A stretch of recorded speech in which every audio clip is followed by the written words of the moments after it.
Hey guys, Credit Shifu here, and we are back in classic Credit Shifu mode. That's right, we're on the tabletop because it is time for my annual What's in My Wallet video, where I tell you what credit cards I have at the end of 2017 and going into 2018. So, I'm going to display them to you in my brand new Credit Shifu The Traveler wallet. I'm going to tell you how you can buy these later on in the show. But first of all, let's open that up. So, you'll see, first of all, I have this Amex Gold card. Just take that out so you can see it. Now, this isn't just any Amex Gold card. Firstly, if you're going to get the Amex Gold card on its own, I recommend the Premier Rewards version instead of just the regular Gold card. The rewards you get from it are just much better, and it's well worth the slightly more expensive annual fee. But this gold card is actually a gold card on an Amex Platinum account. Amex Platinum card members can request up to 99 gold cards for free for their authorized users. So Mrs. Credit Shifu has the Amex Platinum, and I basically have a gold card on her account.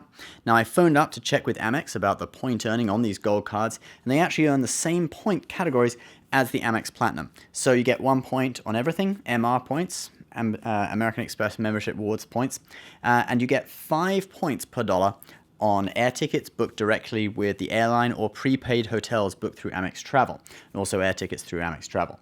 And so that's really great. So this card is my card that I use for booking air tickets. I rarely book hotels through Amex Travel, but obviously if I was doing that, I would use this card. And it's also, I really like having an American Express charge card. Obviously the green card's not really that prestigious, but any other cards, so the gold card or the platinum card, it just looks cool when you take it out and you have an Amex charge card, because most people don't have charge cards. Most people have credit cards, and I just really like the kind of traditional looking design on it. It sort of has gravitas and it has prestige, you know? So it's a sort of card you can take out if you want to impress someone when you pay the bill in a restaurant. Also, no foreign transaction fees on this card, so it's great for overseas as well. Now, let's take a look at my next card, which is the trusty Sapphire Reserve. Very, very cool card and an essential card for any wallet, I believe. So with the $450 annual fee, you have a $300 travel credit. Very, very universal, very easy to use. Works on Ubers, trains, subways, planes, whatever. So you can basically take your annual fee down to $150. There's no foreign transaction fees, and it earns 3 points per dollar on travel and dining. So there's no reason why this card should not be in your wallet. So obviously for this card, I use it, whenever I make a travel purchase other than airfare or a dining purchase, I always use this card. I'm collecting Chase Ultimate Rewards points with it. So the first two cards, I've got Amex MR points and Chase Ultimate Rewards points covered. And yeah, it's just a great card. Also, no foreign transaction fees, so it's great for foreign travel. Gets you car rental benefits, Emerald Club with National. There's a whole list of benefits to it. I think it's great, really a great card, and it's part of the Chase sort of system. You can combine it with the Freedom. I'll talk about the Freedom a little bit later on in this video. So I'm going to put that back in the wallet. The next card I have is the Starwood Preferred Guest credit card.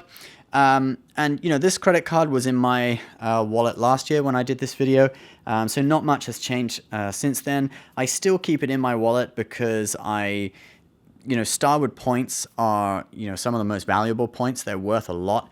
And, with these three cards here, I have sort of the three largest points currencies covered. You've got Amex, Chase, and Starwood. And so basically, if I'm not getting a bonus category on something, like it's not travel or dining or whatever, there's no bonus category, I just use the Starwood card because the Starwood points are worth so much more. They can be transferred over to Marriott at a 1-to-3 ratio. So this really is a great card. There is talk, though, now after the merger, that American Express possibly may lose the contract with Starwood and go over to Chase. I don't know whether that's happening or not, but it is a possibility. So let's move on, because we had this card last year anyway. And now I'm going to open up, here we go, the Hilton Honors Surpass card. Now, last year when I did this video, I had the regular Hilton Honors card, the lowest one. I've now upgraded to the Hilton Honors Surpass card. It gives you Hilton Honors Gold status, which is really great. It gets you either a completely free breakfast or free continental breakfast, and then you can just upgrade to a full breakfast for a few dollars.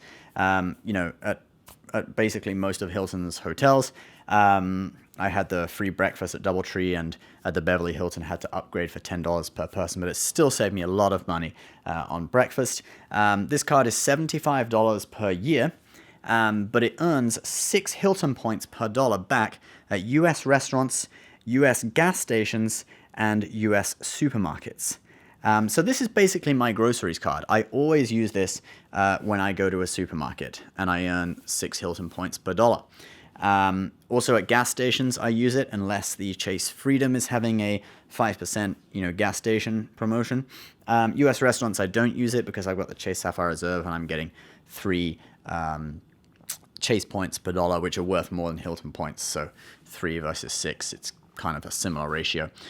Hilton points are really not worth much. That's why what you can earn on this card is so high, 6 points per dollar. And at Hilton hotels, you also earn 12 points per dollar on this card. So whenever I'm staying at a Hilton and I'm paying for it with a credit card as opposed to points, I will use this card. But yeah, basically it's my gas and supermarket card. Now, next up, we just have a couple more. The trusty old Chase Freedom. Now this card, I don't always use it, and I don't always carry it with me. Right now in the lead up to Christmas, their 5% categories are Walmart and department stores. So I occasionally use it if I go to Walmart, and if I'm buying a gift at a department store. But other than that, at the moment, I don't use it. The 5% categories, they rotate every quarter. So every 3 months. Sometimes there's a 5% category for gas, in which case you could earn 5 Chase points per dollar for gas purchases, in which case I would use this instead of the Hilton card for gas purchases. But if there is not a 5% category that I really do much spending in a particular quarter, I actually take this card out of my wallet completely and don't bother using it. The reason this card is good though is because once you earn the Chase points with a 5%, per dollar, you can transfer them over onto the Sapphire Reserve, and you can then transfer them to airlines. So with the Freedom and the Sapphire Reserve, you can potentially earn a lot of Chase points. And finally, I just have my Chase debit card. I'm not even going to bother taking that out. Last year, I showed you guys the Charles Schwab card. I used to carry that around in my wallet all the time. Now I only use that when I'm going overseas, because it enables you to take money out of ATMs without paying any ATM fee. Obviously, if you use one of those ATMs that's in like a bar or something that charges a fee in the US, it'll also refund your ATM fees. It's really great, but I just hardly ever do that. So there's actually no point for me to keep that card in my wallet at this time. In addition, I also have a Priority Pass card and obviously driving license, but I've taken all that stuff out now because it's just to show the credit cards. So going into 2018, this is what's going to be in my wallet. I'm also going to apply for the Marriott card from Chase. I actually applied for this earlier this year, but I got denied because of Chase's 524 rule. I did call the reconsideration line, but they did not approve my request, unfortunately, even though some of the cards in the 524 were actually authorized user cards. They still didn't want to approve it. So I'm just going to wait until next year, maybe February, March time, and I'm going to apply for it again because I really want to get that card. So guys, I hope you've enjoyed this video, and if you like these wallets, we are actually selling them now. This is the Traveler. It's $28. It's really nice leather. It's got the Credit Shifu logo on there. It also comes in black. There's the black one right there. And in addition to these two, we also have the Minimalist, which also comes in the brown and the black. I'll put a picture of the black one on the screen. I don't have it to hand. So these wallets are all on sale in our online store. The Minimalist is $18 and these two are $28. The Minimalist is great for people who just want to have a very small wallet. You can put 6 cards in each side and, you know, a couple of extra cards in the middle. And it's really very small and very thin in your pocket. The Traveler, it's a little bit bigger. It's got the additional ID thing in there, but it's still pretty thin. Thinner than a regular wallet. That's already loaded up with cards, with like 6 or 7 cards, and it's still pretty thin. So these are $18, these are $28. Do go on our website, check them out. You can purchase them online. They take about 3 or 4 days to ship. We ship anywhere in the US. So thanks very much, guys, for watching this video.